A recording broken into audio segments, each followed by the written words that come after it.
Good evening, everyone. Welcome to Back to Ashes, the Christmas edition. Tonight, I will be reading you Christmas horror stories set to the ambient sound of a crackling fireplace. Tuck in, get warm. Let's get started, shall we?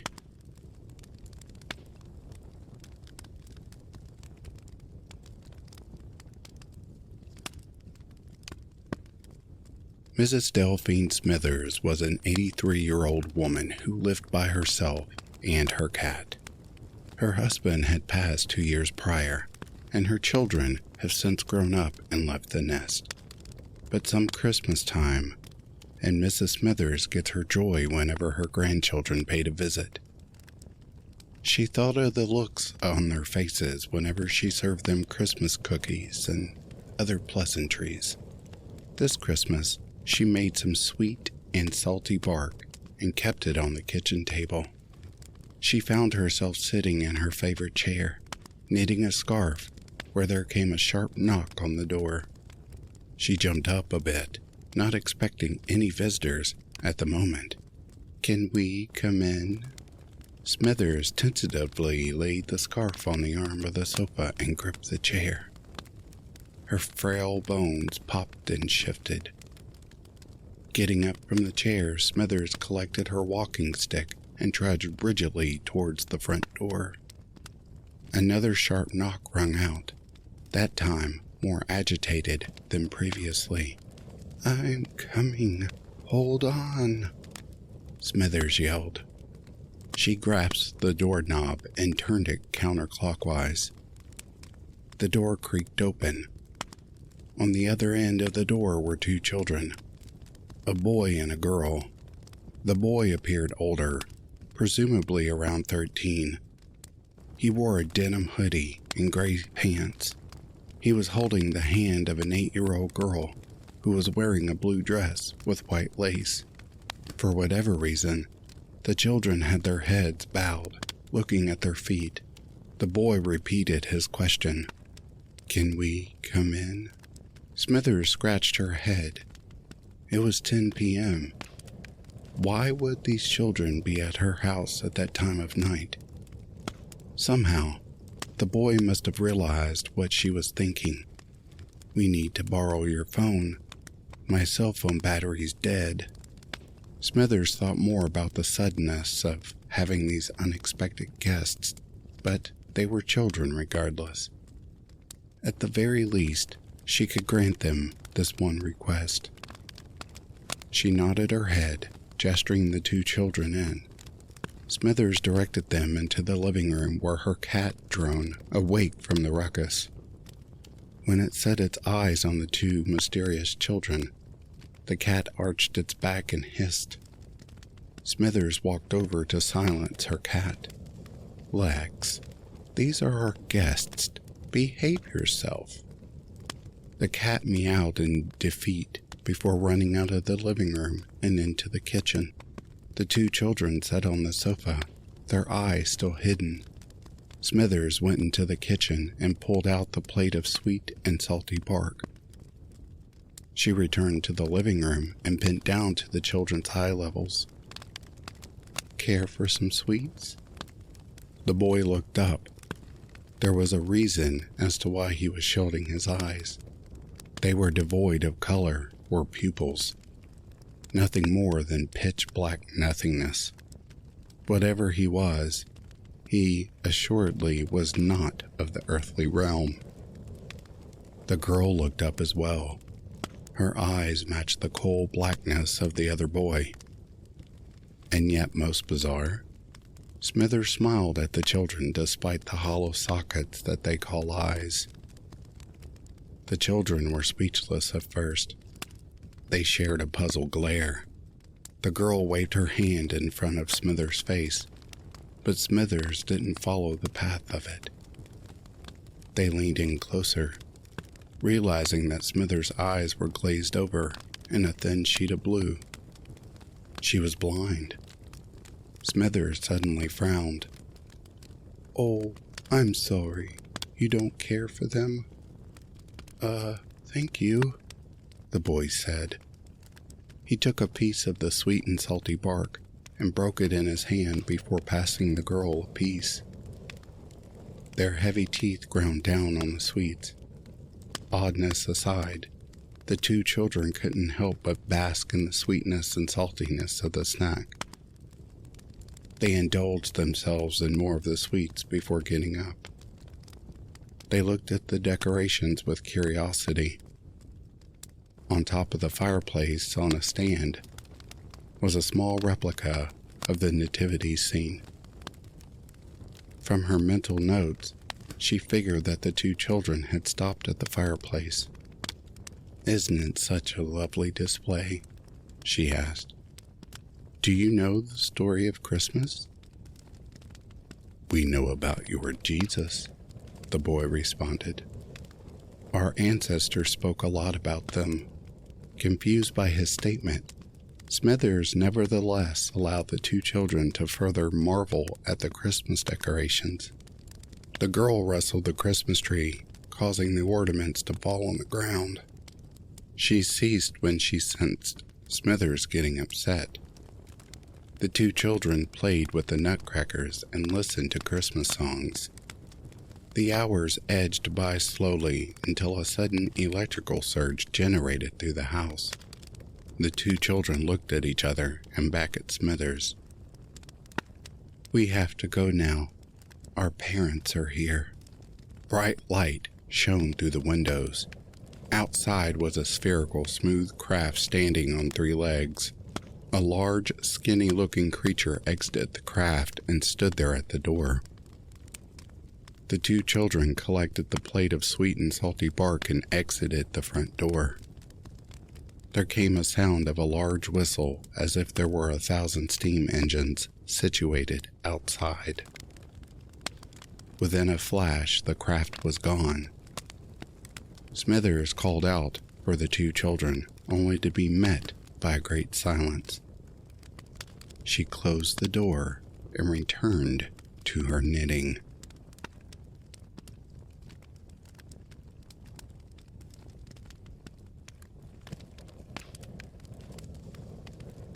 "12 seems to be the age when kids start putting the heat on their parents about the truth behind Santa.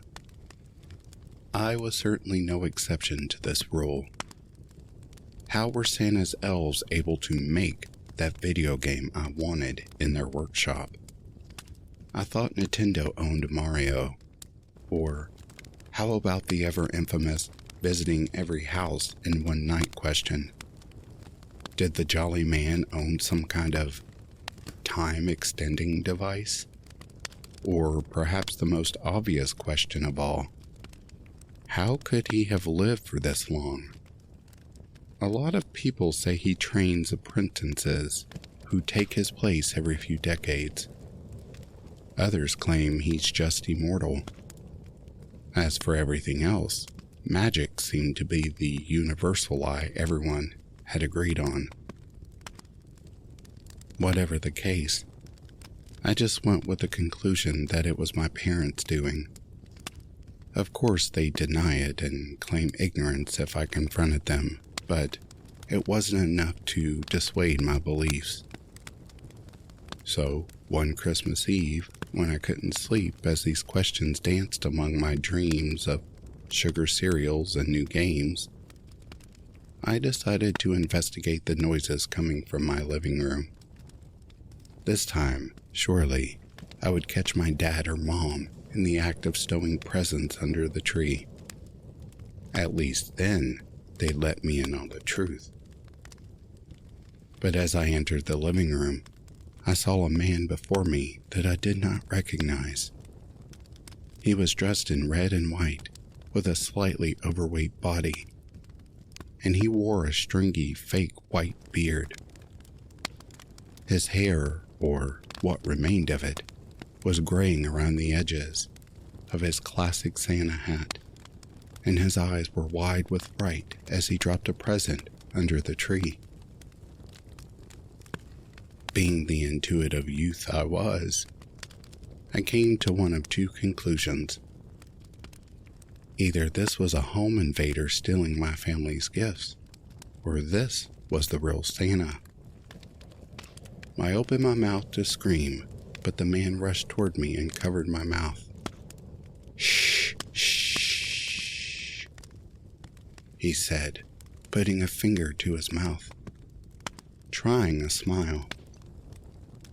Tears began to roll down my cheeks. I was petrified of this man. Then, slowly, he took back his hand and extended it towards me. "It's all right there, little one. You know who I am, right?" I nodded, not shaking his hand back. The trembling man nodded as well, then grabbed an empty sack lying on the floor and gestured to the tree. "Look, see, I bring gifts. Now, run along to bed, or I might have to put you on the naughty list." He started drifting towards the deeper, hearty voice stereotypically associated with Kris Kringle, but I wasn't fooled. Regardless, I wiped my eyes and began to step back from the living room, trying to create some distance between me and the stranger. The man simply watched, wiped his brow, and proceeded to approach the fireplace. I stopped and observed, confused as to how he was going to leave my house. But a blast of green flames erupted from the chimney, and the man fell back to the floor. I couldn't see his face, but I'm certain it was twisted in fear like my own. A massive bony hand spawned from the fire, and the arm that followed was draped in raggedy fur. Then another arm, and then the skull of some wild creature with 2 large horns followed, nearly as large as the fireplace itself. The bones popped and snapped as it slammed its hands onto the floor. The entire monster was engulfed in the flame, yet it did not seem to burn anything in the house. "Eddie," the monster declared, speaking to what I guessed to be the man on the floor.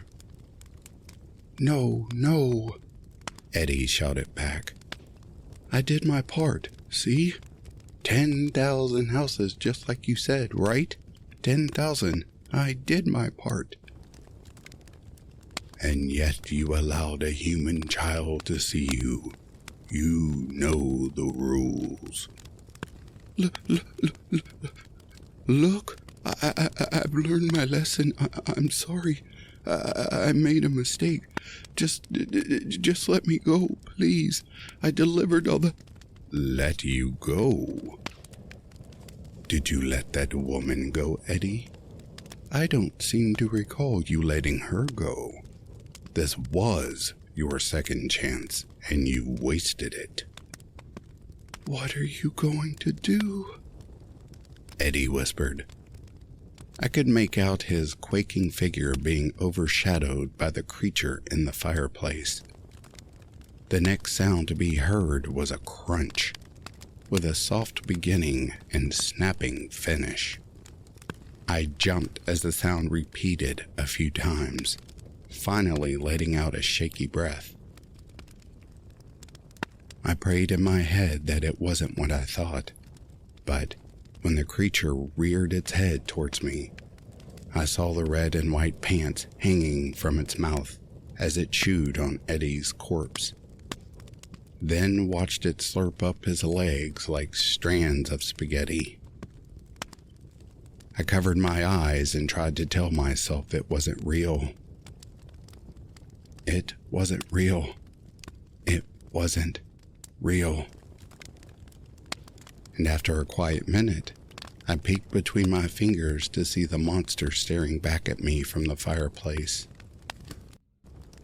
The pace of my breathing grew quicker and sharper, my eyes unable to escape from the grasp of those eye sockets.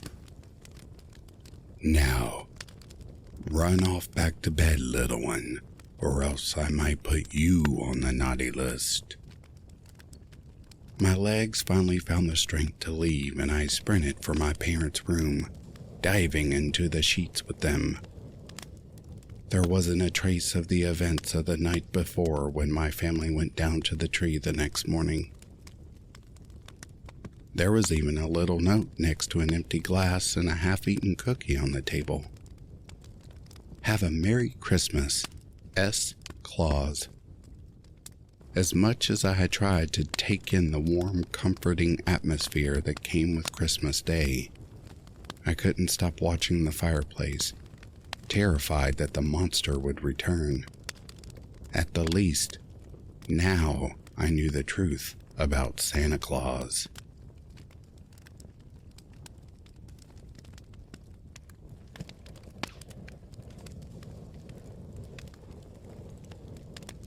It was a frosty Christmas evening.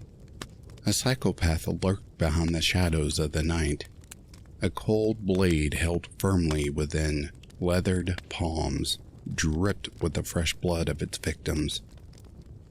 Remembering the shrieks as each of their necks were perfectly sliced open, their tender flesh stained red as it poured from the deep cuts, the multiple stab wounds in each of their torsos.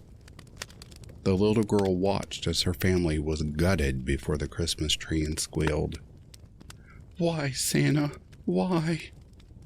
Only to have the man in the Santa outfit charge her down like a bull. The man paced slowly around the streets and grinned at the sinister thought of the crime he had committed less than an hour ago. With each passing window, he could see into the soul of the homes, the souls of the families, all the smirks and smiles from the parents allowing their children to open one present each and setting out milk and cookies for Santa, sickened him, yet reminded him of his own childhood. He could almost smell the pine needles that used to litter the tree skirt. He remembers being able to see his reflection on the multiple glistening ornaments that were passed down through each generation of his family. He remembers that night when his parents were bound to the couch and gagged as his 6-year-old eyes were forced to watch the tragedy before him. 3 men in holiday outfits had broken in and looted his home before brutally murdering his parents before his eyes. They left him bound to the armchair and escaped into the night. The final thoughts he could remember were the horrific sounds that each plunge of the blade made and the fatal shots that ended their lives. A sweet breeze brought him out of his trance, and he quickly stepped through the yard of another home. Without hesitation, he kicked in the door, and the parents turned around from the Christmas tree, only to be shot multiple times in the torso. 2 small children shrieked and cried in horror from the stairwell. They stood in shock as the man turned out the door and stepped into the cold. He quickly switched clips and fired a few shots into the air to alarm the neighborhood. Children and adults peeked out their doorways and windows, startled from the loud gunshots. "Give me your attention, please," the man shouted in the desolate street. He gazed around to see all eyes on him before continuing. "Before police arrive, I would like for you all to do one thing. Never forget the tragedies that can happen in such small and innocent communities. Never let your guard down and always keep together as a family." His voice trailed off as the echoes of sirens approached. He lifted the cold steel to his temple and spoke his final word as police arrived on scene with weapons drawn. "Never forget," he shouted before pulling the trigger. The fatal gunshot seemed to echo forever in the midst of the tragedy that had occurred. Children stayed close to their parents and siblings. Emergency vehicles closed off the street and sent a small group to retrieve the bodies. One of them, a young man in his early 20s, was preparing to cover the body of the killer when he noticed something odd. He noticed a photograph peeking from the sleeve of the outfit. He pulled it out and studied it. There was a small boy with a wide grin across his face, with his two parents behind him, and a tall, brightly decorated Christmas tree. On the back was a letter in sloppy handwriting, as if a child had written it. It read, "Dear Mom and Dad, I'll be coming home soon to join you in the afterlife so that we can enjoy a holiday season together. Love, Tommy." He turned the photograph over again and noticed it was his family instead of the one previously there. A few days later, he and his family were brutally slaughtered in their home.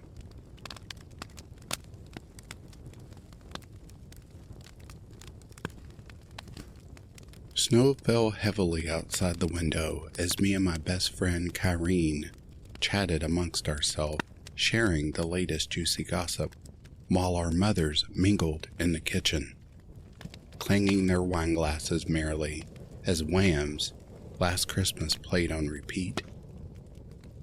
"Wow, your mom really went all out with the Christmas lights this year, didn't she?" Kyrene said, in awe of the broad array of lights of all shapes, sizes, and colors that completely covered every inch of wall across the entire house. "Yeah, to be honest with you, I'm kind of freaked out about it. Mom's been acting really strange these past few days. I don't know what it is, but it's like she's not there, you know," I replied. "Well, the house looks great," Kyrene said, as he grabbed a handful of M&Ms from the big share pack on the table and shoveled them into his mouth. Then he spoke with a mouthful of wet chocolate. "I wish my mom put this much effort in, just saying. I'm telling you, she has gone mad. Just last night, I caught her talking to the lights, like straight up talking to them like they were people. This stuff ain't normal. Dad didn't think so either. He stormed off to the pub yesterday and never came back." Before Kyrene could reply, our mothers danced drunkenly into the living room as Last Christmas began playing once again.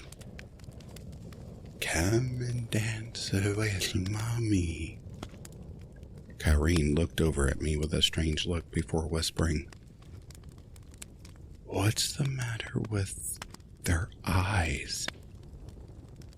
I didn't know why their eyes constantly blinked all the colors of the rainbow, and I certainly didn't know why they had tumor-like growths that glowed like fairy lights on their bodies. What I did know was the fear I felt in that moment was like being inside a nightmare. "Do you boys like the lights?" We both stared blankly as our mother's appearance were no longer recognizable to us. "Tonight we are having a light show for little baby Jesus, and you two are shining stars." I was about to run, but Kyrene had the idea first. As soon as he tried to bolt, the lights ripped themselves from the walls and blocked his escape. His pupils dilated when he looked into one of the little bulbs. Then he screamed, and his screams became muffles as the light snaked around his entire body and entered every crevice they could find. His body then erupted into flame, as the electrical cord surrounding his body ignited. And soon enough, the entire house was on fire. Mom looked at me as flesh melted from her bone and she smiled while her eyeballs dripped down her cheeks. Jesus wept, she said before laughing hysterically as her body burst into flame. I swore that night that I would never be within the vicinity of Christmas lights again. Though dreams plague me every Christmas, dreams of beautiful Christmas lights. Maybe I should decorate this year.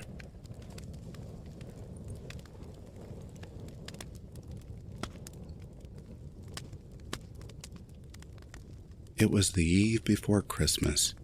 Snow fell heavily outside, blanketing everything in festive cocaine. The only sounds were the crackling of the fireplace and the clacking of a keyboard. Henry was lost within the world of his latest novel. It was an epic fantasy that he had been brewing up inside his mind for over a year. And as soon as he had sat down to write it, he found that the words came to him easily, flowing from him like a river. It was in this state of mind that he loved being the most absolutely immersed in his world and delving into the minds of his characters. Outside Henry's house, a cold wind was beginning to pick up. Just across the road stood a man with a white beard, wearing a Santa Claus outfit and a big, red, overfilled sack in his hand. He was staring at the house in a trance-like state, watching the fairy lights that decorated the exterior with a crazed stare. Father Crinkle was mesmerized by the pretty lights as they flickered in an array of different colors, dancing before him like sparkles of festive joy. Very pretty whites, he thought. They reminded him of the lights his mother had liked to lash him with when he was a boy. It was a bonding activity that old Father Crinkle had enjoyed immensely and missed even more. His late mother had been gone for over 30 years now, and he missed her. Nobody hit like her. Nobody broke the skin like Mother did. Red droplets seeped from the sack in his hand, staining the snow beneath his feet in blood. Henry had been writing for almost 4 hours when he decided to call it a night. He made himself a cup of hot chocolate, drank it, and turned off the Christmas lights outside before heading to bed. Just as Henry was about to climb into bed, somebody began to bang ferociously on his front door. He slowly and quietly made his way to the kitchen to grab a knife before opening the front door, revealing old Father Crinkle standing there with a toothless grin. "Put pretty whites back on, please." Henry saw the red sack in the crazy man's hand, and he saw the blood dripping from it. "Go away," Henry shouted before showing the knife in his hand. Father Crinkle's eyes lit up when he saw the blade. "Cutty, cutty, stabby, stabby, hee hee hee hee hee hee hee hee." Henry tried to slam the door shut, but Father Crinkle threw the sack in between the door, stopping it from closing. And when Henry saw what was inside the sack, he screamed. Inside were the dismembered heads of every resident on Henry Street. They were all piled up like a heap of bloody gore. The realization hit Henry like a sledgehammer. He was the last one left on the street, Father Crinkle produced a blood-stained hatchet from his trouser leg and smiled. "Merry Christmas."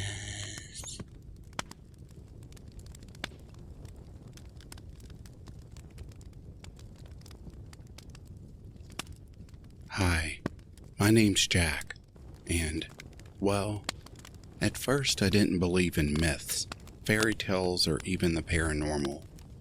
But what happened to me changed my way of thinking about the world.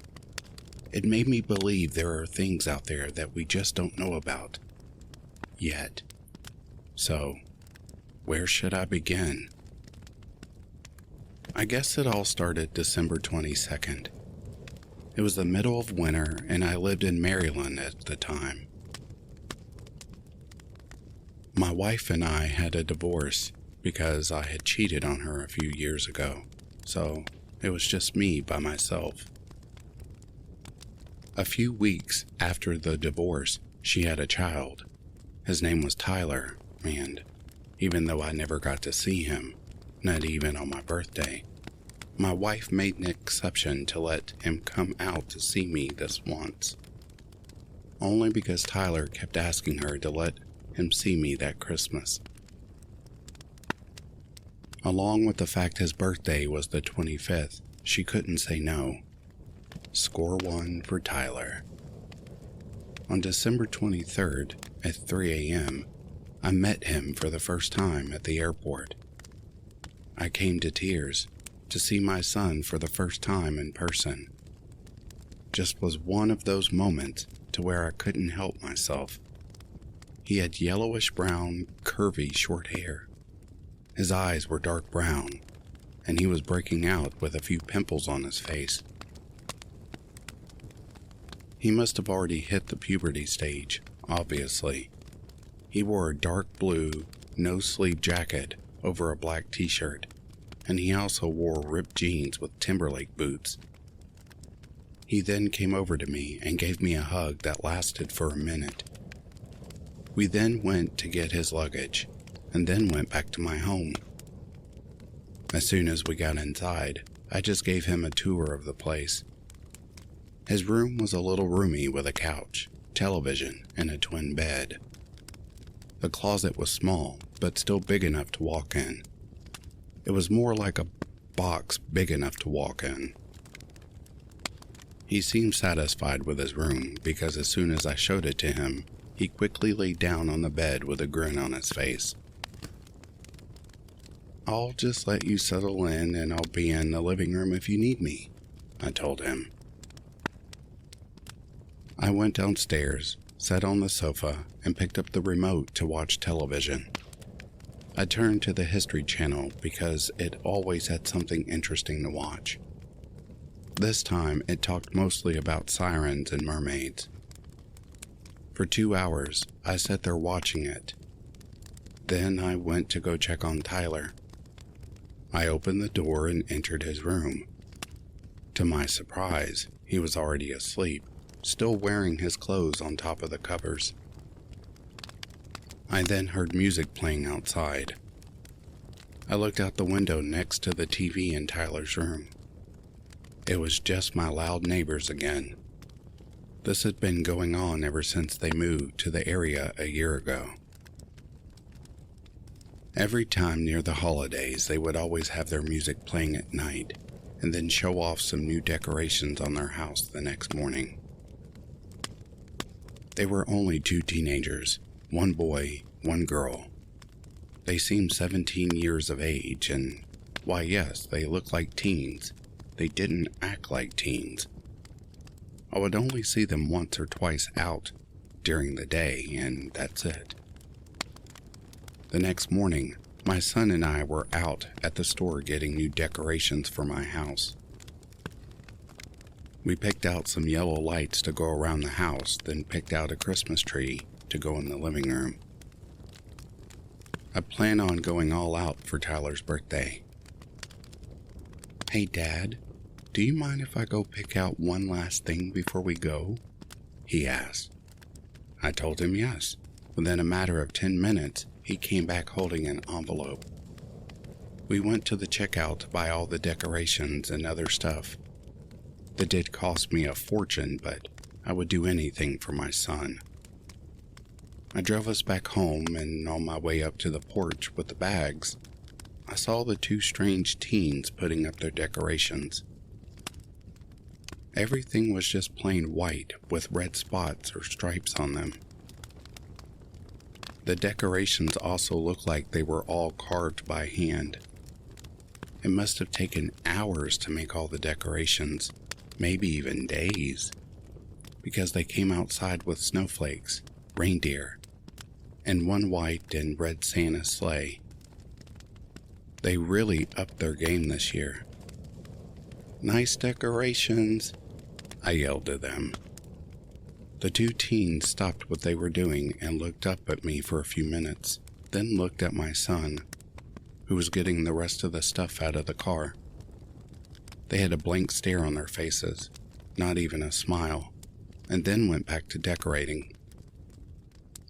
My son and I went inside to put up the Christmas tree in the living room. "Here, you start putting the decorations on the tree and I'll go make us some eggnog," I told him, giving him the decorations. "What's eggnog? Sounds gross," he said. I just laughed and said, "It's not gross at all. I think you'll actually like it." 6 hours went by, full of laughing and decorating. Then there was a knock at the door. I go to the door and open it, only to see an envelope on the ground. I closed the door and opened it. It read, "Dear Jack, my husband and I are having a Christmas party at 10 tonight, and we wanted to invite you all to the fun. The whole neighborhood will be there. There will be snacks, drinks, and a few party games. Hope you can make it. Yours truly, Mrs. and Mr. Brightster." I then went to the table to put the letter down for a minute. Then Tyler came over to me with a different envelope. "Here, Dad. I know it's a little early, but I couldn't wait till Christmas to give it to you," he said. I then opened it and pulled out a necklace and a card. The necklace had a little cross with a ring going over the cross. The whole necklace was silver-plated. Then I looked at the card and it read, "Best Dad in the World." As corny as the card was, I gave my son a hug that lasted for 2 minutes. I then told him about the party and asked if he wanted to go. "Sounds like fun," he said. "All right, I'll drop you off there, but I want you back by 10:30, okay? I can't go with you because I have some stuff I need to take care of. Can I trust you to go there and come back by 10:30? I asked. "Yes, you can," he said confidently. 5 hours passed and Tyler was at the door ready to go to the party. I got my keys and we made our way to the car. That's when, out of the corner of my eye, I noticed a small dog running across the street from something 2 houses down.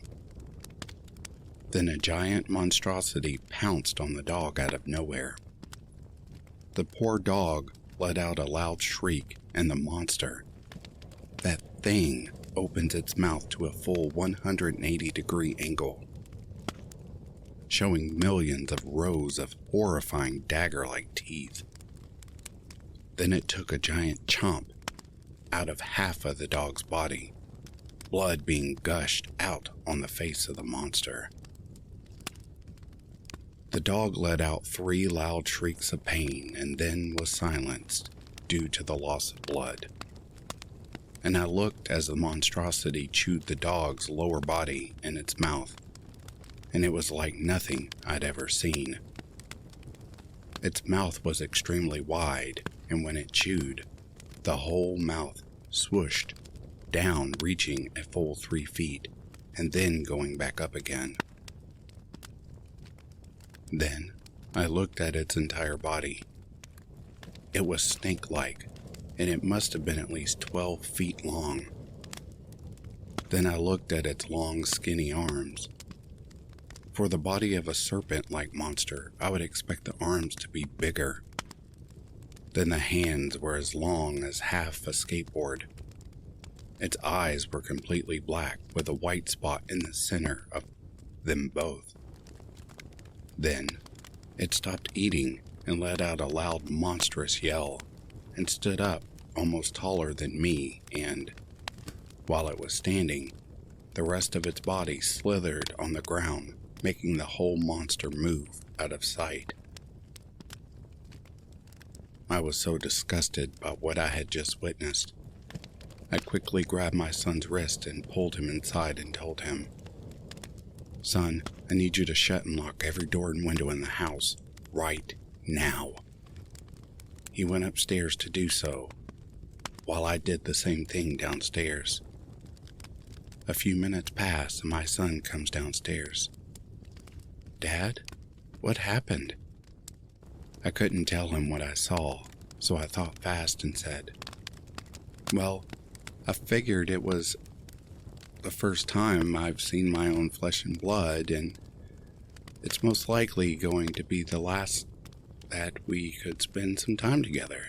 You know, play a board game or just try to get to know each other." He gave me a blank stare for a minute and said, "Okay, I think I saw a Monopoly board game upstairs somewhere. I'll go get it." I give Tyler a small grin and he went back up the stairs. When he was gone, I looked out through the blinds on the window to make sure that horrific thing was gone. But all I saw were lights from the party Mr. and Mrs. Brightster were having. My son comes back downstairs, phone in hand, and an excited expression on his face. "Dad, look at this. It was so cool. I caught it on my phone," Tyler said. He gave me his cell phone to look at the video, and then rambled on and on about his findings. He said that two giant serpent-like creatures were going back and forth from our neighbor's house over to the Brightster's house, where the party was being held. He also said that each time they would slither over the fence of the Brightster's house empty-handed, then come back with two motionless people being held in their arms, going back to our neighbor's backyard where the two strange teens were living in. He also said that this happened 3 times while he was upstairs for the whole 2 minutes. The 4th time, the two serpents stopped at the fence of the Brightster's house and looked directly at him, as if they were looking into his very soul. They then turned their head to a full 180 degrees without their bodies moving the same way. Then, both of them gave my son a giant smile that was just about bigger than their face, and their eyes glowed bright red. After their little display of horror, they jumped the fence to go back to what they were doing before. I looked at the video my son Tyler had caught on his phone, and what I saw made me shiver just by looking at it. Everything the phone showed me was everything my son just told me. Also knowing that there are 2 of these things in the neighborhood, and just seeing the way they looked at my son, I just didn't know what to think. To think those things could come after my son, no, I can't even imagine such a thing. I would rather die than let those things take my son away from me. I need some time to think about what I was going to do. I told Tyler to watch some TV or something, and to keep the phone with me for a while. He didn't seem to mind at all. Hours had gone by with me watching the video over and over again. In my mind, I was asking myself, why were those things here? Where did they come from? And what are their plans? These questions were spinning around my head like a tornado, I didn't know what to do. I couldn't call the cops. They would just laugh right in my face if I told them that there were 2 serpent monsters in the area. I definitely couldn't tell my ex because that's just one headache I didn't feel like having right now. I guess all I could do was keep this on the down low until the whole thing blows over. December 24th, Christmas was just one day away and the gifts for my son were already under the Christmas tree. Tyler was still asleep in bed, so I decided to go ahead and make a good breakfast for him to wake up to. I pulled out a good cookbook that was passed on to me by my mom. I came from a family of good cooks. All of our family recipes were kept in this very book. I flipped through a couple of pages until I found lumber chunk in breakfast. It said on the page this recipe was made by my great-grandmother, but the year was smudged, so I didn't know when it was made. It looked like a good idea, so I grabbed some eggs out of the fridge, pulled out the pancake mix, and pulled out some OJ from the fridge as well. Then, I pulled out 2 pans and started cooking. I guess the sound of sizzling eggs woke up Tyler because I saw him come downstairs wearing nothing but some jeans and a no-sleep t-shirt while rubbing his eyes. He didn't say anything for a few minutes. Then he asked, "What's for breakfast?" "Pancake, sausage, eggs with bacon and OJ," I told him. He then sat down on the couch and picked up the remote to watch TV. After a few minutes of cooking, I have breakfast all set on the table. "The food is done. Come and get it," I said. Within 1 second, Tyler was at the table gobbling down all the food on his plate. I don't even think I saw him chew his food first. Suddenly, there was a knock at the door. I went over from the table to open the door. It was Mrs. Brightster, and she had tears running down her cheeks while giving me a look of sorrow. And in her hand, she held a CD. "I'm sorry for your loss, Jack," she said. "My loss? What are you talking about?" I said. She just looked down and handed me the CD. I thought she was joking, so I started to chuckle. "Oh, I get it. A joke. Ha ha. Nice try, Mrs. Brightster," I said playfully. She then lifted her face back up at me, still with the same expression on her face, and said, "I found this in my mailbox this morning, and when I went to play it, it showed me your son being brutally tortured by these 2 horrible creatures. I'm so sorry." I quickly smiled, then laughed out loud again, and turned around to show her my son was at the table eating breakfast. But when I did, no one was there. All I saw was the food I made sitting on the table, still intact and still hot, as if it had never been touched. The TV was off and the remote was still on the couch, just the way I left it last night. It was as if the last 2 hours I spent with my son this morning never happened. The smile quickly turned into a frown, and then I looked back at Mrs. Brightster and snatched the CD from her hand. Then I went back into the house to look for my son. I yelled his name from downstairs. No answer. Next, I said that if he didn't come downstairs, I would whoop him with my leather belt. Nothing, not even a thump of his foot stepping on the floor, so I quickly ran upstairs to his room. He was still sleeping in bed with the pillow covering his head, but just seeing him sleeping in bed wasn't good enough for me.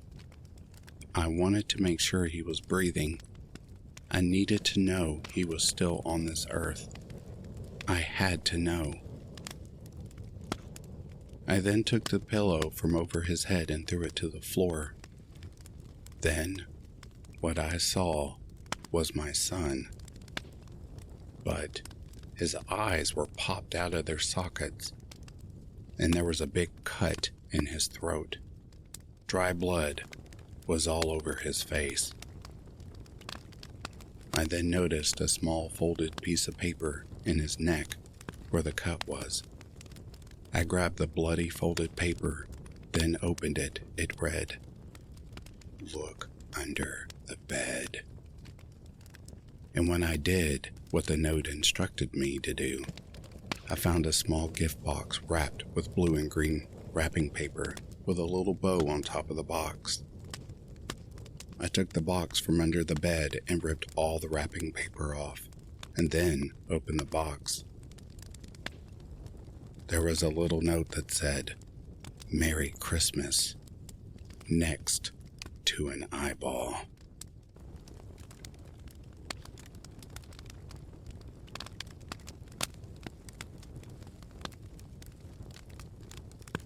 For most children, Christmas is a celebration worth looking forward to. For 13-year-old Evan, it was something to fear. Evan still remembered his 7th Christmas Eve clearly, an evening that he, like most children, had been looking forward to for a long time. The next morning, he would get up early and open all his presents, eager to see what surprises Santa had left him. Evan imagined the restless night ahead and thought, if he listened hard, he might be able to hear Santa come down the chimney. But this Christmas Eve didn't go all to plan. It wasn't long before Evan's excitement gave way to horror.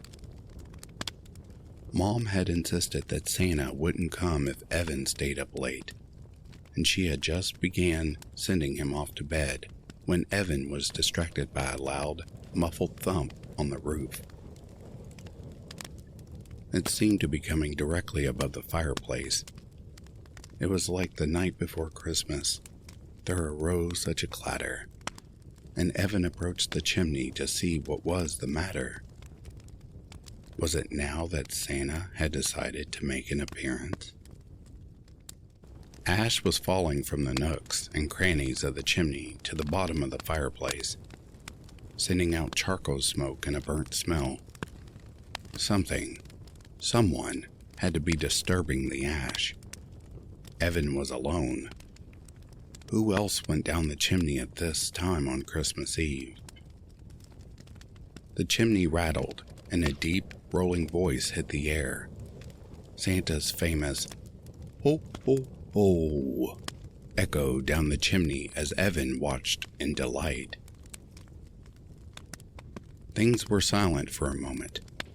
Evan's mother stood behind him watching, then arose, the biggest clatter yet. There was an explosion of grayish smoke as mountains of ash fell to the bottom of the fireplace. The fireplace shook as if there was a sudden earthquake. Then, amidst the grayness, there was a flash of red and a tremendous thump. Had Santa made it? Evan rushed forward, unable to stop himself. He felt a flare of excitement, but Mom was first to the chimney. Evan tried to remember the last time his mother had expressed excitement and couldn't. Then the smoke cleared, and the fallen Santa came into view. He didn't have quite the belly Evan had expected, but this was the least of his observations. Evan gasped as he saw that Santa's beard had appeared to slide off during his fall. But there was no blood. The only blood came from Santa's head, and it was just a trickle. The bad thing was that the trickle of blood was coming from what looked like a big dent in Santa's head. Evan frowned. Santa couldn't die. He was too good for that. He couldn't die. Not now. So, had somebody played a trick on him? Evan glanced at the beard that had appeared to slide down Santa's face. Beards didn't move like that. At least not without there being blood. So then, if it wasn't a real beard, it had to be a fake one. But if that was a fake beard, then Santa's suit was also a fake suit. This wasn't the real Santa. This was Santa in disguise. Evan glanced once more at the fake Santa's exposed features, trying to figure out who this person could be, and made sense of the face that seemed so familiar to him. He realized for the first time that Mom had never been excited. Instead, she had rushed to the fake Santa's body in grief. Sobs racked her body, her tears dripping on the fake Santa suit. Evan stood, dumbfounded, and choked out one word. "Dad?" Evan woke up in a cold sweat, bolting upright into a sitting position. He glanced at his watch and read the time, 2:19 a.m. Before the light on his watch went off, he read the date, December 20th. Only 5 more days until Christmas. Once upon a time, Evan would have been happy about this. But now, he wished that Christmas never came. It was the same dream again, accurate in every detail. That evening was exactly how it had been in his dream. It never ceased to amaze Evan how vivid these dreams were. They got downright to the core and forced Evan to relive the worst moment in his life. Those goddamn nightmares. They got worse around Christmas. He would dream of that fateful evening his father slipped and fell down the chimney, smashing his skull in on the way down. Or he would dream of those claws, those razor-sharp strips of polished bone. Weapons that could slice through him like butter if they gave so much as a flick. Most kids grew out of their belief in Santa, came to accept that Santa was just another myth made up to make children happy, but Evan hadn't grown out of it. He had been jolted out of it, his belief shattered with the tragic death of his father. Evan's father had only been trying to surprise Evan, but he had done much more than that. He had bent Evan beyond repair, and every Christmas, Santa Claus would haunt Evan. Evan was convinced Santa Claus was some kind of demon in humanoid form. He was definitely not human. He was a supernatural entity of sorts. But Evan had always thought of him as a demon. Santa Claus had been in Evan's life ever since his father died. And though he was mostly absent during the year, he would come back around November, maybe late October. When it became nearer to Christmas, well, he would become more persistent then. There were the nightmares, for one thing, and the visions, and Evan had no shortage of seizures around Christmas time, when Santa Claus was at his worst. Sometimes Evan had panic attacks that seemed to come from nowhere, and there was no doubt who had caused them. Evan was no stranger to bullying at school because of his seizures and his strong dislike for Christmas. Santa Claus had taken its toll on Evan. Evan knew that Santa Claus had, in some way, been triggered by his father's death. Sometimes Evan believed that Santa Claus was actually his father's ghost turned evil in the existence of the afterlife. Evan wasn't one to believe in the supernatural, but Santa Claus had changed his mind about a lot of things. After a while, Evan had been forced to accept that Santa Claus was always going to come back. Even if Evan grew out of his own personal dislike for Christmas, he would never have a joyful Christmas again. It was Christmas that had caused his father's death. It was Christmas that had caused Santa Claus to come. Evan's head flopped back on his pillow. School had finished weeks before, but Evan was still dreading the next day and every day to come until Christmas. What Evan was looking forward to was the absence of Santa Claus. Santa Claus would hang around for a bit after Christmas, then he'd slowly fade away, and Evan would be free of his presence between February and November.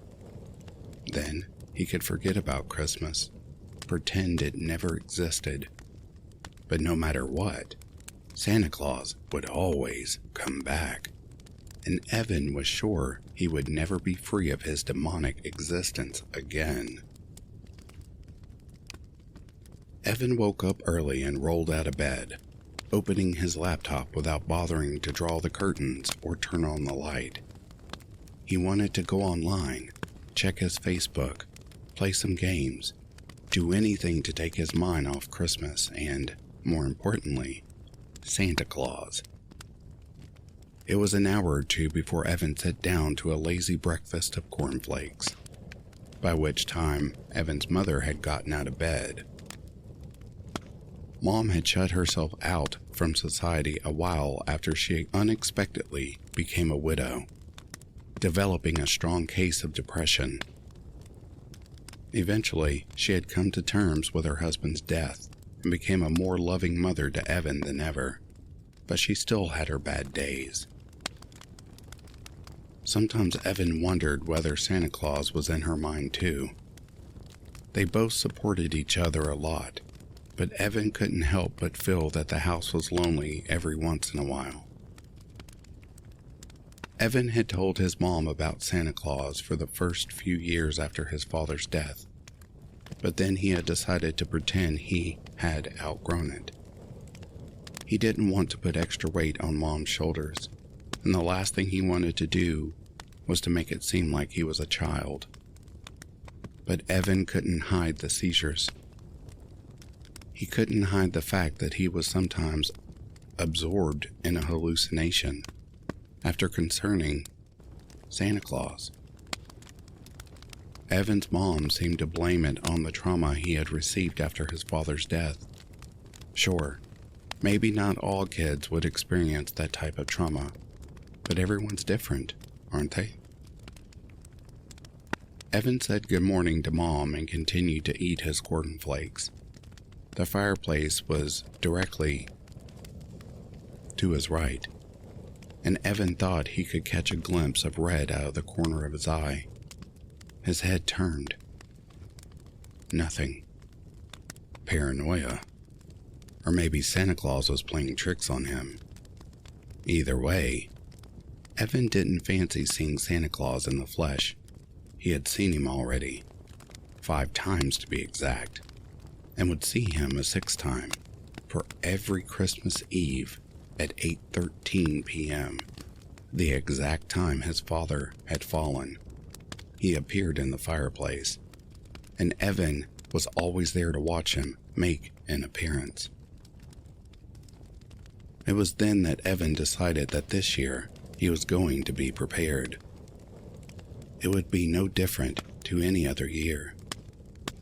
Santa Claus would appear in the fireplace at exactly the same time as he had the year before, and the year before that, and the year before that year.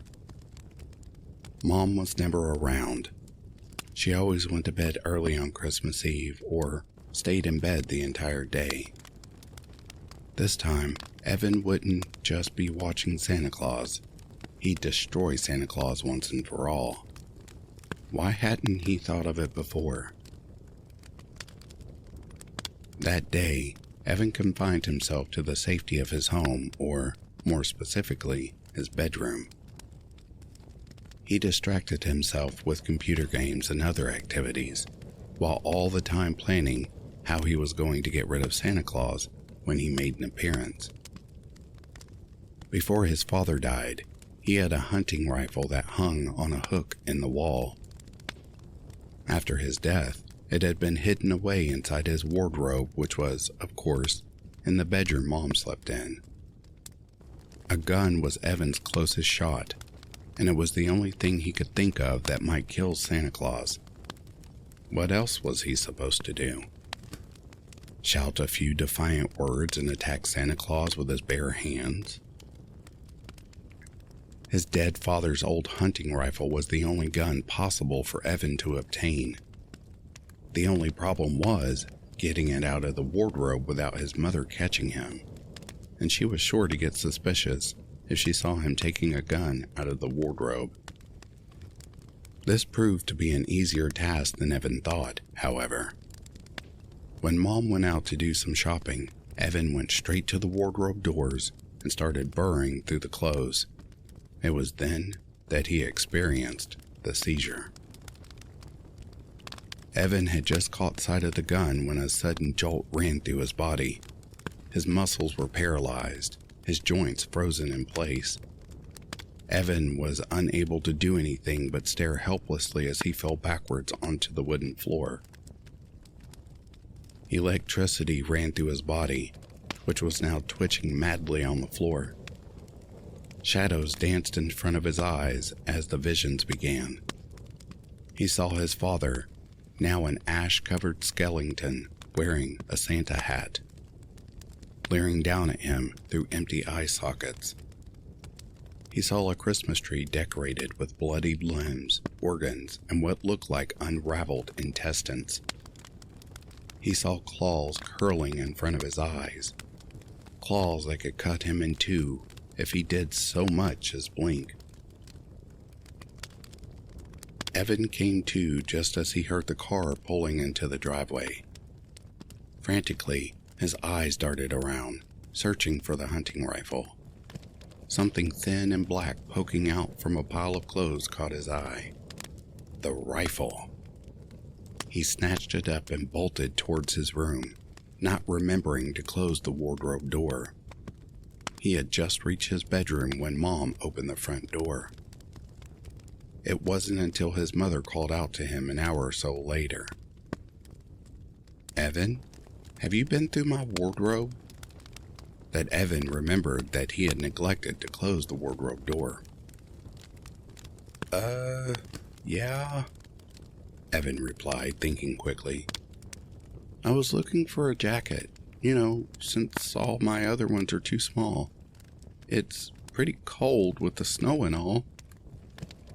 Evan was proud his voice didn't so much as quiver. Because of this, Mom didn't pursue the subject any longer. In that one day, Evan experienced the seizure inside the wardrobe, frequent flashes of movement out of the corner of his eye and a brief hallucination. Usually it was worse around this time, but Evan had it lucky. The nightmares didn't improve that night.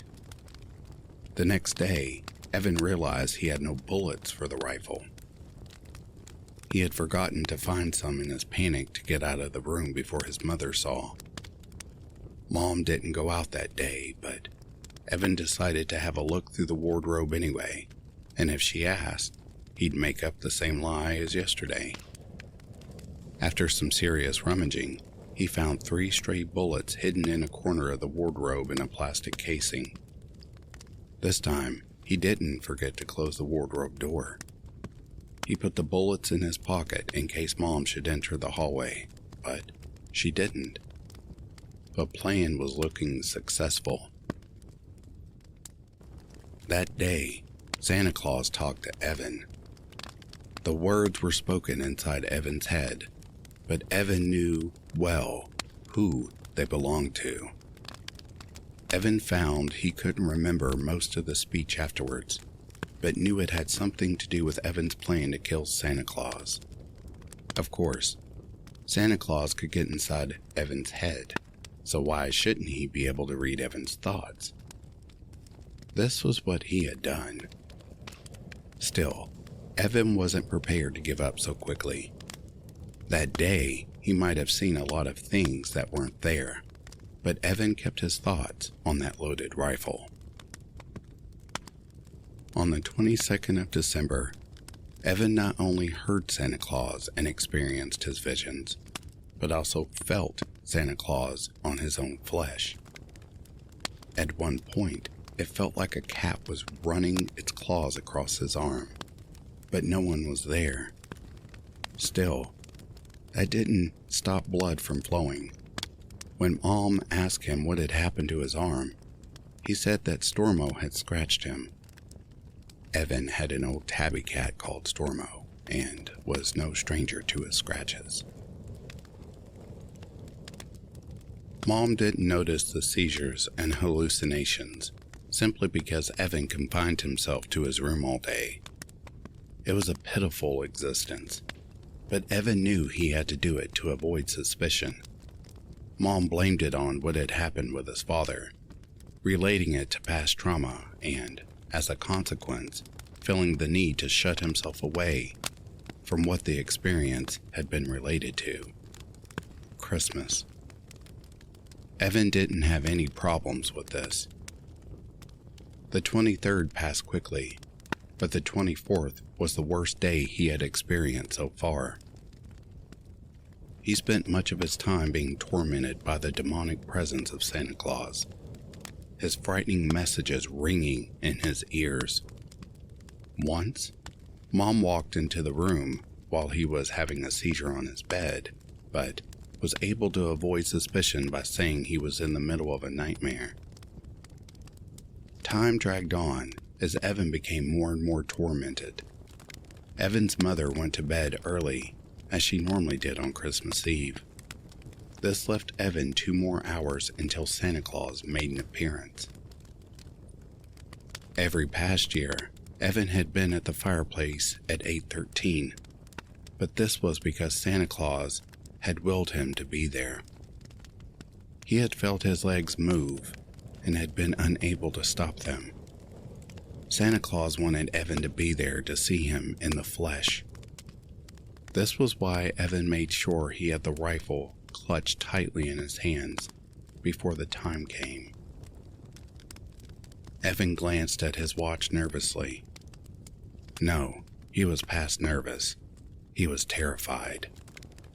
8:13 came, and nothing happened. But at the 20-second mark, he felt his legs moving down the hallway towards the lounge. His hands opened the lounge door. He approached the fireplace. The curtains were drawn, the lights were out. It was dark, and Evan could see nothing except the silhouette of Santa Claus in the fireplace. Evan could see the outline of a Santa hat on his head, and was no stranger to the claws that hung at the shadow's side. Evan felt the presence of Santa Claus, knew that Santa Claus would soon be illuminated by a ghostly light, and Evan would be able to see him in the flesh. Then he would raise the gun, pull the trigger, and it would be over. Or so he hoped. Evan stood there for what seemed like forever. Then the empty, bleeding eye sockets came into view. That white, almost transparent skin, the sharp, bloodied set of teeth that showed from behind slimy lips, the tattered Santa suit smeared with the blood of innocent victims, and worst of all, the long, knife-sharp set of claws that hung at each side. Evan was terrified. He stood paralyzed with fear as Santa Claus grinned and raised his hands toward him. Evan was unable to move, unable to do anything but watch as the claws came closer and closer to reaching him. It was too late to shoot now. It was all over. But as Evan stood frozen, his muscles stiffened and his finger tightened around the trigger. There was a terrific bang and a blinding flash of light. The world faded to black. Evan woke to Mom shaking him frantically. He blinked, trying to figure out what had happened. Then he remembered. He had killed Santa Claus. Mom said she had heard a bang and had come in to see what the noise was. When she saw that Evan was holding the hunting rifle, her first thought was that Evan had shot himself, but she had seen that there was no noticeable bullet wound and Evan was clearly still breathing. Evan was exhausted but too happy to comment. His face broke into a smile. "I did it," he whispered. Mom looked concerned. "You're not well, Evan. You're going to a doctor as soon as possible. I worry about you." "I killed Santa Claus," Evan babbled, oblivious to his mother's concern. He was overcome with the joy that Santa Claus would no longer be in his life. "I'm not just worried about you, Evan. I'm also quite angry with you," Mom said, his eyebrows knitting into a scowl. "Somehow you vandalized the fireplace. It looks like something out of a horror movie." Evan frowned. "I never vandalized the fireplace." Mom sighed. "Then how do you explain that?" she said, pointing. Evan twisted his head around to face the fireplace. Solid crimson letters had been written on the brick wall behind the fireplace. The paint looked fresh, and Evan could see it still trickling down the wall. But not paint, Evan realized, but blood. "Ho, ho, ho. I'm coming for you."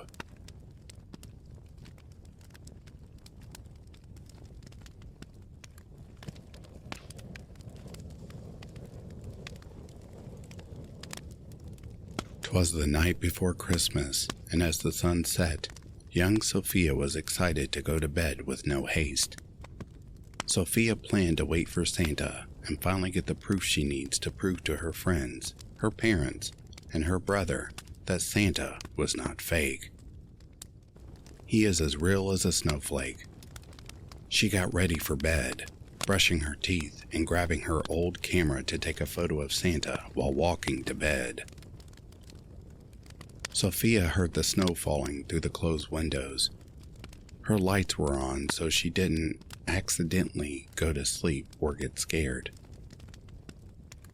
She lied on her dark blue bed, waiting for the jolly Saint Nick to come to her house. While waiting, Sophia wondered, why has no other kid actually done this before? Sophia was bored waiting for Santa, so that she wouldn't fall asleep.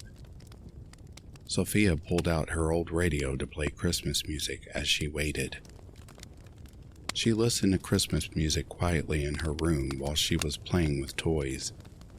Suddenly, the radio started to go to static and glitchy. She tried to fix the radio, but saw that the lights in her room were also flickering as she started hearing a very low and static version of Santa Claus was coming to town. Sophia was greatly frightened and let out a yelp when everything in her room turned off.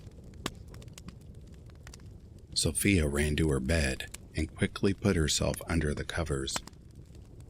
As Sophia cowered in fear, she waited for a while, scared by every noise she heard around her, whether it was the house settling or the wind outside blowing.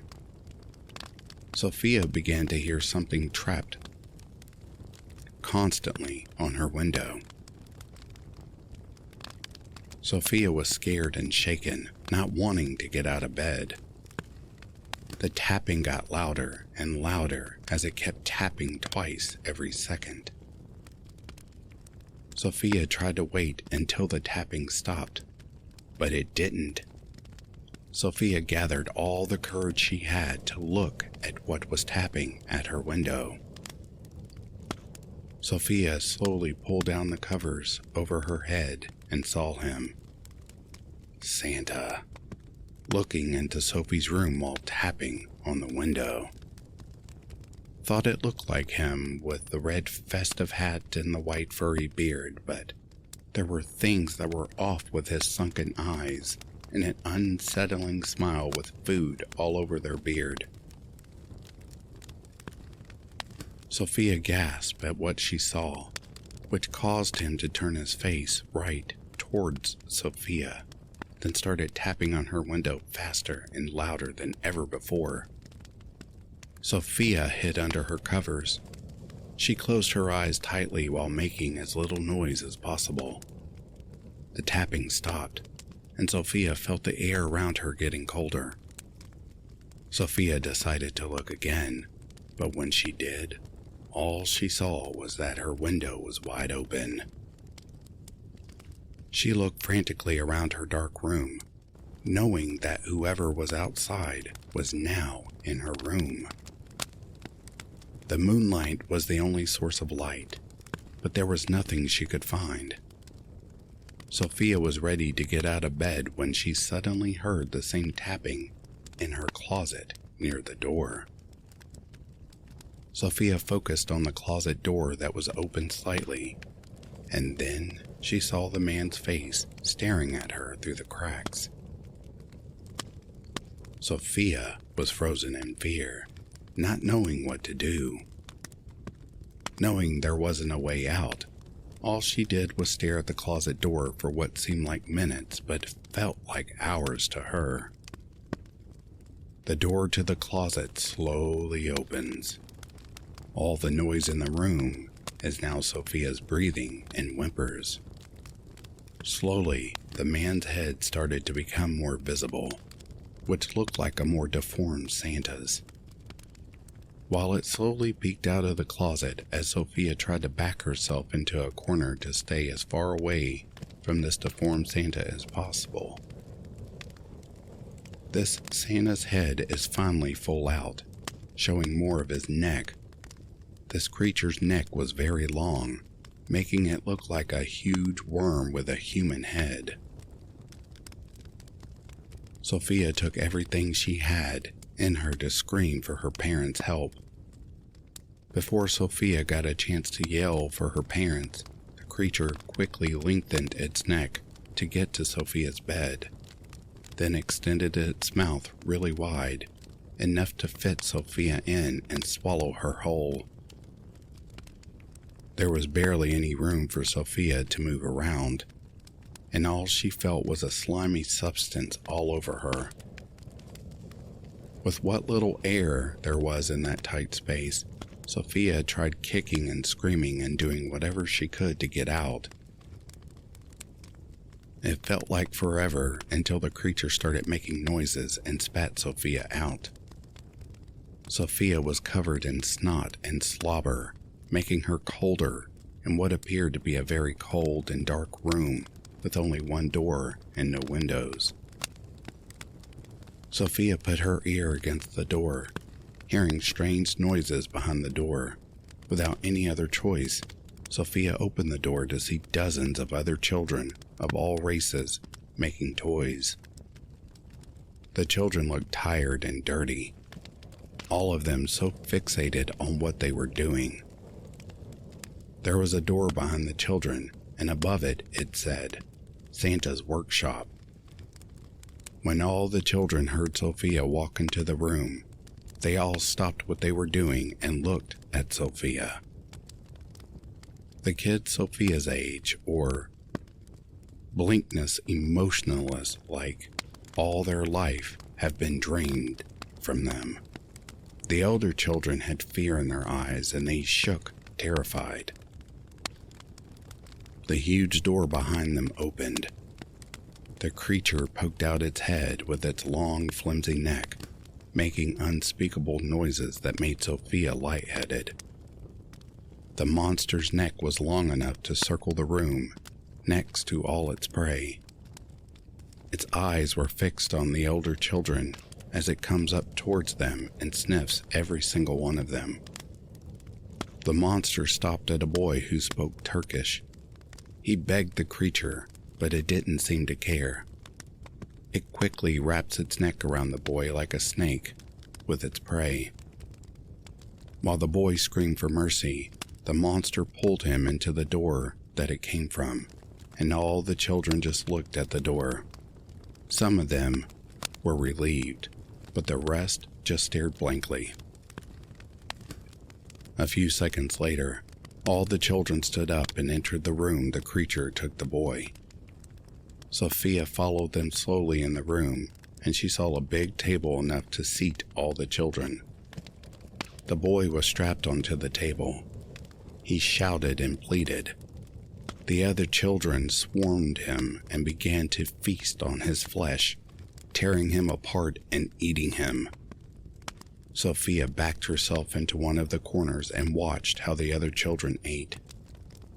One of the kids, a girl wearing a hijab with blood on her lips, gave Sophia a bloody chunk of the torn boy.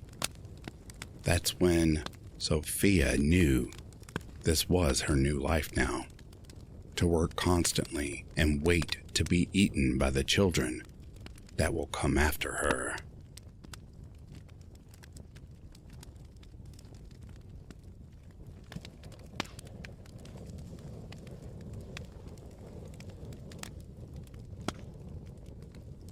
Opal stared on hopelessly as her friend burned to death in the cozy fireplace before her, its mantel lined with stereotypically idyllic photographs of the black-haired, blue-eyed twins that had tormented them for the last and longest evening of their life.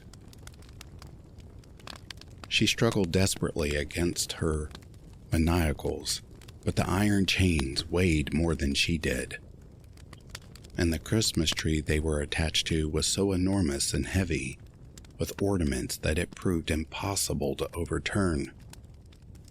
She tried to scream, beg, cry, anything, but all her vocalizations were incoherently muffled by the candy cane stripped gag in her mouth. Even were she not gagged, it was hard to imagine she could ever cry loud enough to be overheard over the agonized, dying screams of her friend as the fire devoured her whole, burning down through her flesh and out through her lungs as she inhaled the blaze. In a mix of terror and instinctive self-preservation, she thrashed against the cast-iron screen that imprisoned her within the fireplace.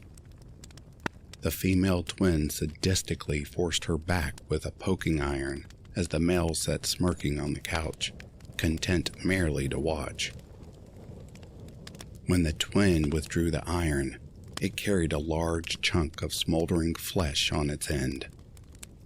Opal nearly threw up in her gag when she saw the twin ravenously tear off about half of the flesh with her teeth and devoured it with a depraved relish before passing the rest to her brother for him to finish. Eventually, inevitably, and all too quickly, Opal watched her friend succumb to the fire, reduced to a charring and blackening corpse coiled up in a fetal position. Opal broke down and sobbed feebly as the female twin hung a kettle over the crackling carcass and went to replay a Christmas album on their mid-20th century record player. Opal turned her gaze to the snow-swept glass doors to what she assumed was a balcony. She briefly humored the notion of somehow severing her hands free of the maniacals, kicking them to the cannibal twins as a distraction and making a break for it, but quickly thought better of it. Since no one had heard or heeded their desperate cries for help, there was either no one else around or, if there were, they were allied or subject to the twins. Opal had no idea where she was or how high up she was, and how far could she really expect to get with a pair of hemorrhaging wrists. Still, after witnessing what they had done to her friend, it might be the most peaceful death she could hope for. When the kettle began to whistle, the female twin returned to retrieve it. using it to fill a pair of pre-garnished glass mugs that she set on the coffee table in front of her brother. "There we are, James, darling. The perfect holiday drink. Extra strong hot toddies," she announced enthusiastically, a drunken drawl already present in her speech. "All whiskey, no water. Fish fuck in it, as Frankie used to say." Affectionately cuddling up beside him, the twins clinked their glasses together in a toast before taking their first sips. "As always, Mary darling, your annual Christmas party has been a resounding success," James congratulated her. "Well, I can't take all the credit. You rounded up the guests, after all." Mary returned the compliment, laughing as she gestured towards the corpse in the chimney. "It's a shame to waste all that meat, but it's a special occasion. As much as I love my knives, burning to death sure is one heck of a spectacle." "It surely is. One that will be hard to top at any rate," he added, his gaze drifting over to Opal. "How about an encore, then?" I'm sorry, James darling, but I'm afraid we've reached that point in the festivities where my addiction to alcohol has triumphed over my addiction to violence and human flesh," she apologized, while unapologetically taking a deep draught from her mug of hot whiskey. "No need to apologize, Mary darling. A balanced life means taking time to attend to all one's addictions," he claimed. "Well put, James darling," she agreed. "Besides, I'm awfully cozy cuddled up here beside you. Instead of getting up, how about we give this girl an environmental challenge? This time, I'll be the one who watches and you can work the control panel." "Sounds like a plan, Mary darling," James nodded, putting down his drink and pulling out an antiquated-looking bronze keyboard covered in hundreds of switches, knobs, buttons, and faders. "Why don't you explain how this works to our guest while I get this set up?" "Right. Listen up here, ducky," Mary said as she leaned in toward Opal. "Do you know the song that's playing right now? It's Baby It's Cold Outside. Now, I'm a bit of a shut-in, but I've heard that this song is a bit controversial these days. I don't know if it's just because I'm old-fashioned or because I'm rather predatory myself, but this is one of my favorite Christmas songs. It's also highly appropriate since you're going to have to choose between braving the winter cold or staying inside with a dangerously depraved miscreant and her brother, who honestly isn't any better. He's just a bit more practiced in the social graces than I am. The choice may seem obvious at first, but you need to understand a little bit about where you are, though. You're inside our playroom, and we control everything in here. Everything. We can control it through sheer will when necessary. But my brother has had a bit of a knack for paratech and can make mechatronic controls that make the whole process much quicker and more precise. And outside the residence is still inside our playroom. So, the choice isn't really between us and the cold. It's between the cold we control and taking us head on. You may not care for your odds in a fight with us, but keep in mind, we do have one rather glaring Achilles heel. We're horrible drunks. I don't think that's an entirely fair assessment, Mary darling. I've always considered you a perfectly lovely drunk," James interjected. "Oh," Mary cooed. "Well, whatever kind of drunk I am a drunk, and frankly, this pint of whiskey is going to my head faster than I expected. I'm likely to be nodding off momentarily, Ducky, so you'd honestly just have to slit my throat in my sleep to get past me. That is, if my brother wasn't sitting right here to protect me. One of the two of us, he's always been the more functional alcoholic. I certainly feel safe with him here, but the choice is yours." Opal's manacles suddenly unlocked and clattered to the hardwood floor below. Wide-eyed, she looked toward her tormentors for any signs of what they intended to do next. Mary just took another long sip of whiskey, while James smirked at her with his finger hovering over a button on his control panel. It wasn't necessarily a rational decision, but facing the winter cold and only the tattered remnants of her clothes seemed like a safer option than just trying to get past the Darling twins and out their front door. Limping as quickly as she could, she bolted to the glass doors and out onto the balcony. She saw that she was several stories off the ground, and the landscape all around her was covered in freshly fallen snow. The air was cold, but still, with fluffy snowflakes gently wafting downwards. This was odd since the sky was crystal clear and abundant with twinkling stars. Opal had no formal knowledge of astronomy, and had not spent much time staring up at the night sky. But she could still tell at once that the stars were wrong. They were too bright, too regularly spaced, and were moving too quickly. Turning her attention back to the more prosaic matter of the ground, she saw that there was a snow-covered but plowed road leading straight ahead to a coniferous tree line and the lights of human habitation. It was the only sign of civilization she could see, and so she had little choice but to make for it. Looking over the edge of the balcony, she saw that a snowbank of soft and fluffy fresh snow had piled up directly underneath her. Maybe, just maybe, it would be enough to break her fall. She took one final look behind her and saw that the Darlings were still sitting on the couch.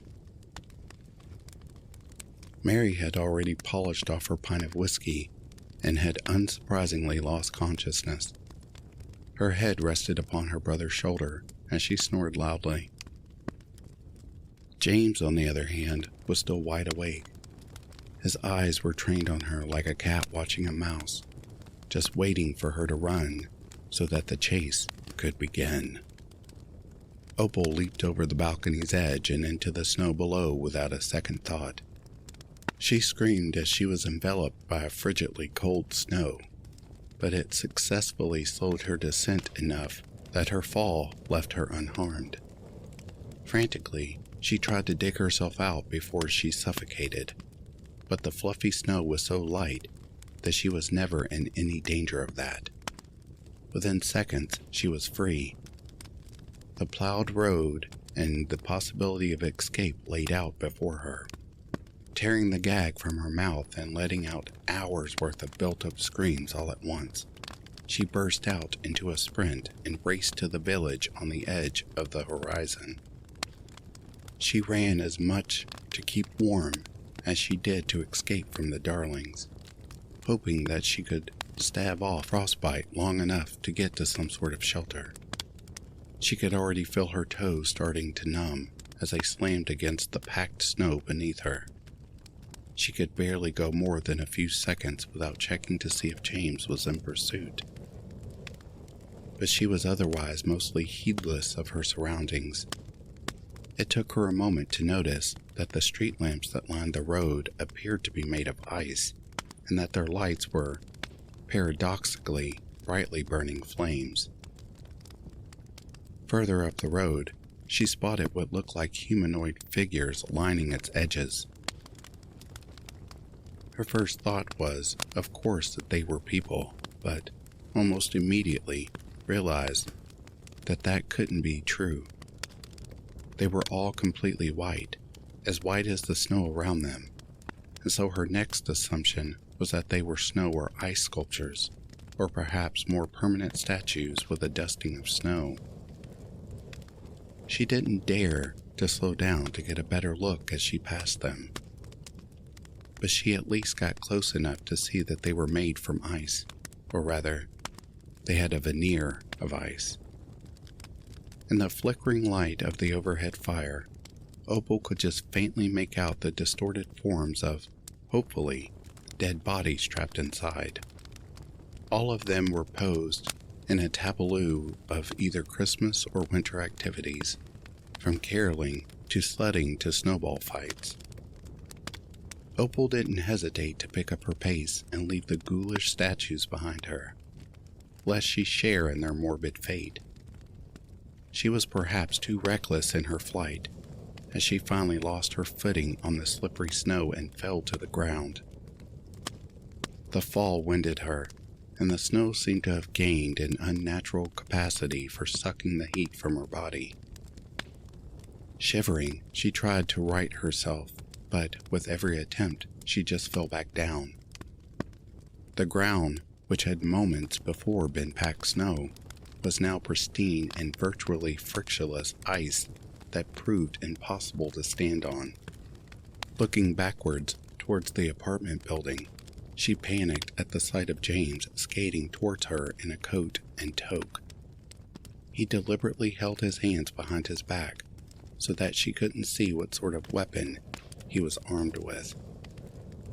Abandoning any effort to get on her feet again, she instead began to drag herself across the road to the steep snowbanks that delineated it from the snowy landscape behind. James would have to chase after her in either his skates or his socks, giving her at least a chance of outrunning him. "Sorry, dear, but the laborious chase through the snow is a bit cliché for my tastes," James shouted at her.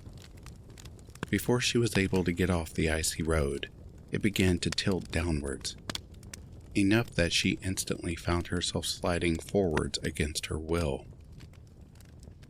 Screaming, she flailed her limbs about wildly as she tried to slow her descent, but it all proved utterly futile as she just kept picking up speed.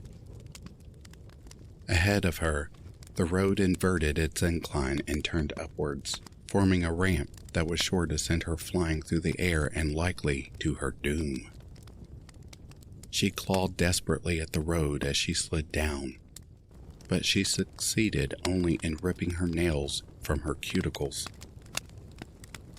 Faster and faster she went until she was inevitably launched skyward in a prolonged parabolic arch, screaming hysterically as the already freezing cold air beat against her at speeds approaching hurricane velocities. James was right behind her, soaring through the air with the calm professional control of an Olympic skater. The two of them went over the tree line and into a small village of brightly lit gingerbread houses, built around a frozen fountain in the circular town square. As Opal plummeted straight towards the fountain, she was certain she would splatter against it, and that would be the end of her. At the very last second, however, the ice phase shifted back into water, or rather, animalous water that lacked all surface tension. She plunged down deep into it, and it was the coldest thing she had ever felt. But she wasn't dead. She swam back to the surface and hauled herself out, huddling up against the fountain's basin as she tried to retain as much body heat as she could. She gradually became aware of the sound of skates cutting through the ice. Looking up, she saw that James was doing laps around the fountain, having not only survived his fall, but landed unscathed with the elegance of a cat. "So, what do you think of our Christmas village?" he asked as he circled her like a raptor circling its prey. I was worried you wouldn't make it this far. Mary designed this place herself. It's always a big hit with the kids, until they see what's inside, that is. He skidded to a stop in front of her, taking his hands out from behind his back to reveal he was carrying a large and heavy-looking candy cane. I'm going to give you 1 minute more, Opal, he told her. If at the end of that minute you're still sitting there, I'll beat you to death with the novelty-size candy cane.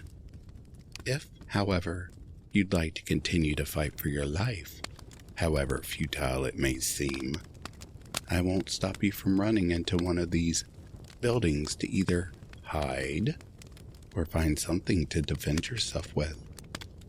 Starting now. 1 Mississippi. 2 Mississippi. Though she was shivering so badly it was hard to move, she forced herself to her feet and took a quick assessment of all the buildings around the town square. There was an inn, a shop, a post office, a town hall, a toy factory, a train station, and a chapel. The inn seemed the most likely to hold kitchen utensils, and the toy factory to have tools, both of which she could make into improvised weapons. The chapel, however, had a steeple, and she got the feeling that gravity might prove to be the best weapon she could defend herself with. If she could get herself into a defensible position, a well-timed and well-placed kick could be enough to send James tumbling down a flight of stairs or over the belfry. Grabbing a hold of the fountain to steady herself, Opal hoisted herself back to her feet and took care to slide rather than walk over the frictionless ice towards the chapel. As James continued to count, she made her way up the steps as quickly as she could and pushed the gingerbread doors open as hard as possible.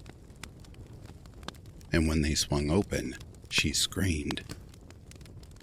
The inside was not made of candy and gingerbread, but was rather just an old church in a dangerous state of decay.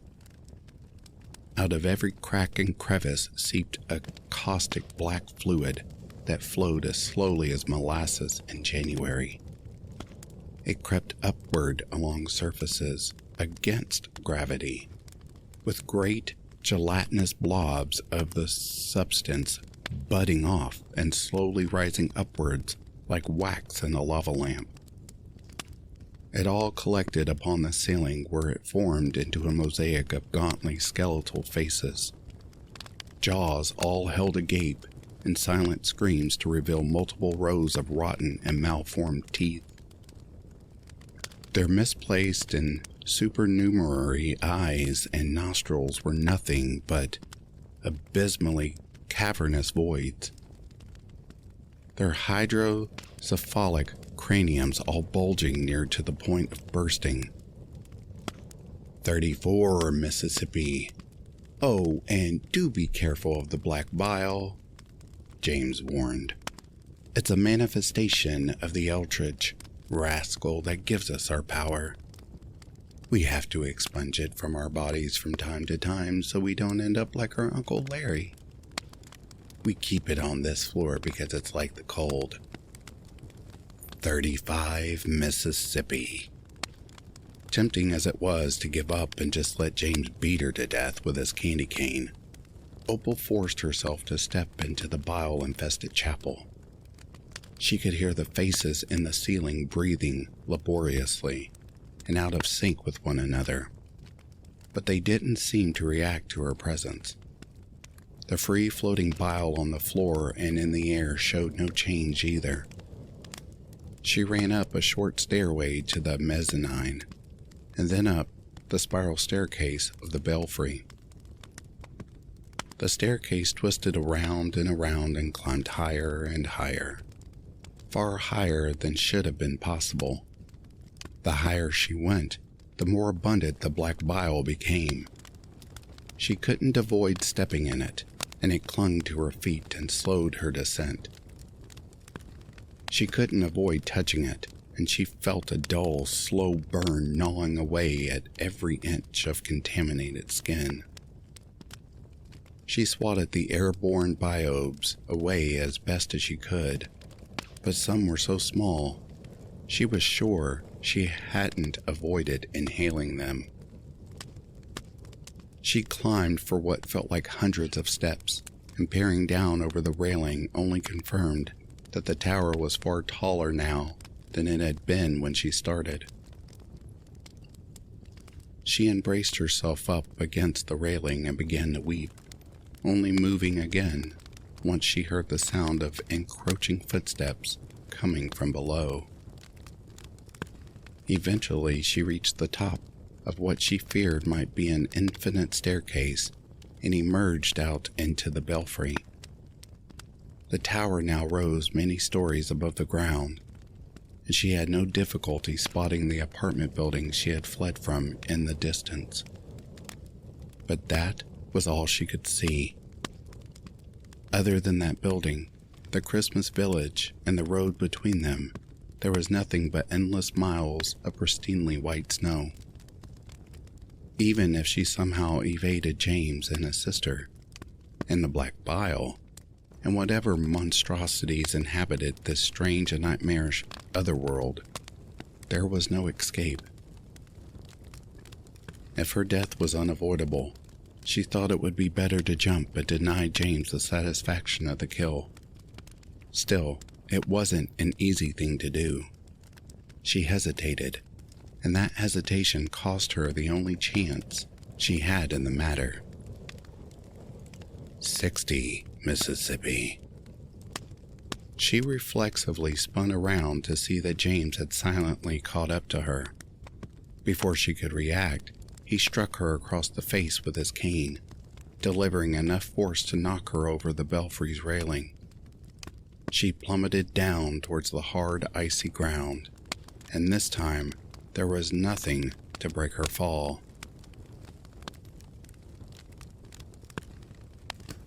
Back in the penthouse of their residence, James stood at the window smoking a cigarette as he admired his latest trophy. "Morning, James, darling," Mary yawned as she made her morning beeline from their bedroom to their bar. As always, she was none the worse for wear after her consumption of a normally fatal amount of alcohol and ready for more. "Are you all right with eggnog eye-openers for our morning cocktails?" "After last night, I'm still very much in the Christmas spirit, Mary darling," he agreed. Sorry I passed out early. If I had paced myself with that hot toddy, I could have stayed up a bit longer. I don't know what came over me. I'm usually Mrs. Self-Control." She laughed as she took a swig from the liquor bottle before mixing the drinks. "So, after you put me to bed, you went running out after our last victim, right? I thought we were just going to let the cold finish her off." "I got an idea for what I wanted to do with the body, and I didn't want her losing any digits to frostbite before I could get to her," James explained. You know, if I were the jealous type, which I am, I might be a bit miffed that you went chasing after some stray harlot on your own," she reprimanded him. "What exactly did you get up to last night?" "Come see for yourself," James invited, waving her over to the window. With her cocktails in hand, Mary sauntered over to her brother's side and peered out the window with cautious optimism. Outside, James had contracted the road so that the Christmas village was easily seen from their penthouse, and on the top of the fountain stood Opal, encased in ice. He had poised her as a figure skater, standing on one leg with her arms outstretched for balance, her frozen corpse reduced to a garden decoration to spruce up her killer's estate. "James, darling, I love it," Mary swooned. "She's the perfect centerpiece for the Christmas village, and I can't imagine a more fitting fate.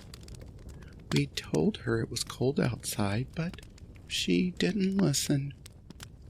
If only she'd known the exit to the playroom is out the front lobby."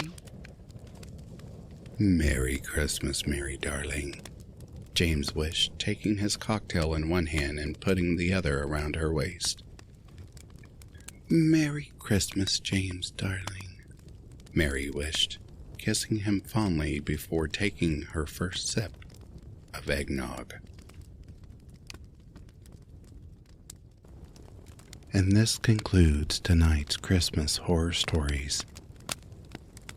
As you slumber, please enjoy another hour of crackling fire. Merry Christmas to all, and to all a good night. I look forward to reading to you later.